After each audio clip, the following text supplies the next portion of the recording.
모르겠네.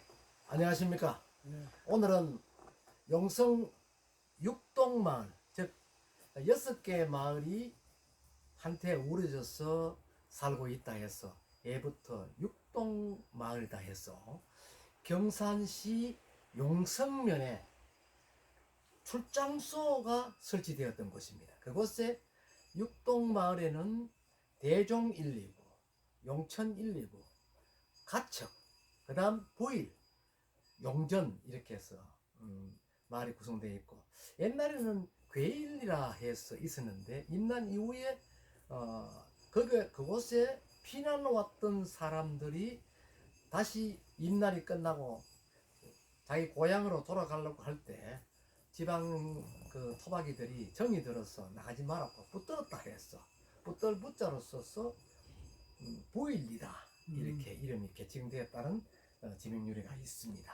그 아래 마을에 용전, 신라 때 창건되었다고 전성되는 관룡사가 있는 절터 옆에 우리 오늘의 주인공 김윤자 근자 어른께서 거주를 하고 있죠.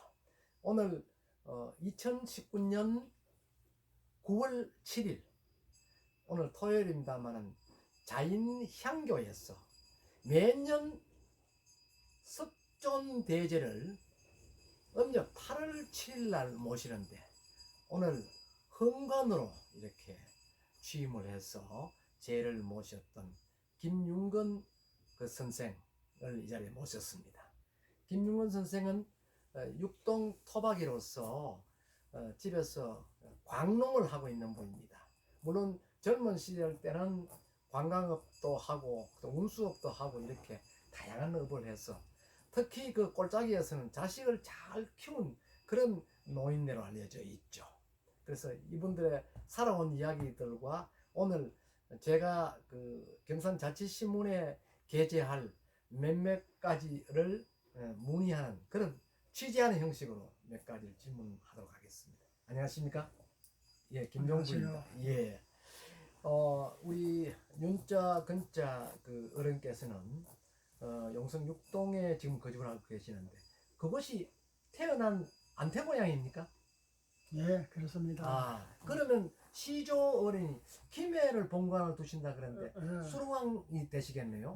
몇 대 손이십니까? 71대입니다. 71대 손이시고 그러면 그 중시조는 누구를 두고 있습니까? 관자 김관 선생을 40 수로왕으로부터 40. 그러면 문정공 판도판서를 지냈던 김관 선생을 중시조로 모시고 있군요. 그럼 삼연파 파조의 후손이시군요. 네. 그런데 삼연파 파조들이 지금 전국 도처에 많이 살고 있는데 김해 쪽에는 오히려 타지의 사람분보다 적죠. 적죠. 예, 그렇고 지금 아마 문정공의 그 묘역이 아마 김해 쪽에 있는 걸로 알고 있습니다. 진영, 예, 진영. 예, 저산저운 쪽에 이제 그게 모시는 것으로 알고 있는데, 그럼 그 중시조에 몇 대 손이 있습니까? 23대소. 23대 손. 네네. 그럼 23대 해서 요 부근에는 청도의 그 서쪽에 보면은 또 그 타경 선생하고 그 전부 그 일족이죠. 같은 삼연파 일족이시죠? 네. 그 타경 선생은 뭐 모사 때 참변을 당했던 그런 참 수재 중에 수재의 선비고 관료이신데 그 당시에 정치사의 흐름에 따라 가지고 어쩔 수 없이 그런 변을 따르는데 참 안타깝게 생각합니다. 그러면 오늘 자인향교의 현관을 맡으셨는데 아흔관을 맡으셨죠? 네. 아연. 아흔관을 맡게 된 동기가 어디에 있었습니까? 뭐 동기라 칼보다도 자연학교야 참 전교한테 얘기했지만도 그 젊었을 때는 벌어 먹고 산다고 느꼈고 이제 와서 자연학교 발을 들이가 제사를 참 아연가는 잔을 올리기 위해서 무척 반갑다고 얘기를 했는데 사실은 그 사람이 나이 많아서는 뭔가 그런데도 발을 디뎌 가지고 모든 것을 배울 점이 상당히 많아요. 예. 그래서 이제 와서 하니까 좀 늦는 감이 많이 있었더라 하는 생각이 들었어요. 그래 하시면 됩니다. 그러면은 자인 향교에 물론 우리 은하는 불교 신자지 않습니까? 그런데 불교 신자로서 이제 향교에 또 오성을 모시는 분하고 중국의 오성하고 국내 18년하고 모시는데 뭔가 숫자를 올리고 싶다. 그런 그래서 이번에 또 정교가 교체된 입장에서 그것과 또 인연이 돼서 오늘 이 석존대제에 헌관을 맡게 되었군요. 그러시고요. 예. 하여튼 축하를 드리고요. 손 그래 한번 들어갑니다. 가만히 계시고 손은 끌치봐고. 앞을 보고만 이야기하시면 됩니다. 앞을 보고 이야기하라. 요게 내 거울이다 생각하고 이야기하시면 됩니다. 요건 뒤에 편집에 올리면 됩니다. 그래 끊고 손 내면 다 들어갑니다. 그럼 자인향교 헌관을 맡으셔서 오늘 특히 중국의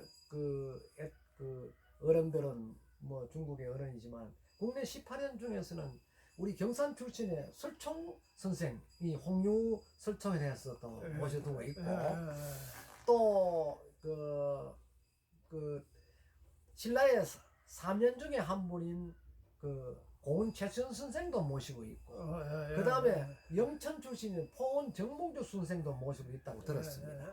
그래서 더욱 의미가 있는 것 같고 제가 이제 항상 느끼는 바지만은 연세가 많으면은 귀소 본능이 있거든요. 고향을 가고 싶은 본능이 있는데 내가 더 늙기 전에 뭔가 이 지역을 위해서 내가 하고자 하는 일이 무엇인가를 늘 생각하게 되는 것입니다. 그런 측면에서 아마 우리 김윤건 어른께서도 이번에 참여하지 않았나 하는데 오늘 쟤를 모시고 나니 기분이 어떻습니까? 기분이 상쾌합니다. 상쾌해요. 그래서 내가 이 이야기를 후손들한테 자랑이라 하기는 좀 곤란하지만 뭐라고 전하고 싶습니까? 내가 자인 향교에 헌관을 내가 어른들한테 술을 올렸다 하는 것을 뭐라고 표현해서 전하려고 합니까? 아까도 말했다시피 사실 사람이 살아감으로써 아무리 시간이 쫓기고 이런 세상이겠지만도 사람이 갖춰야 할 행사는 뭔가 해야 된다. 그런 느낌이 들었어요. 그런데 사실은 현대 아이들은 뭔가 이런 데 와서 좀 엄마고 배울 점이 상당히 많은데 참 거리를 멀리 하는 게 아쉬운 생각이 들고 우리 아들한테는 또 뭔가 한 가지라도 내가 여기 와서 배웠으니까 또 지도를 해줘야 되는. 그러니까 이제 어떤 측면에서는 이게 하나의 충기적인 의미도 있겠지만 효열 관계에서 내가 이런 것을 몸소 실천했으니까 너희들도 서련들에 대한 어떤 관심을 가지고 그 자체가 또 부모한테 효하는 거 아니겠습니까? 그런 의미에서 하나의 교훈적인 어떤 의미를 부여하고 있군요. 반갑습니다. 그래 오늘 여러 사람들 많이 모인 데서 헌관 옷을 입고 있는 보니까 참 보기 좋고 저는 오늘 어른이 초청을 해서 제가 사실은 갔습니다. 오늘 바람이 불고 농토도 지켜야 되는데 또 같은 일정이고 모처럼 부탁하시는데 내가 안 갈 수도 없고 원래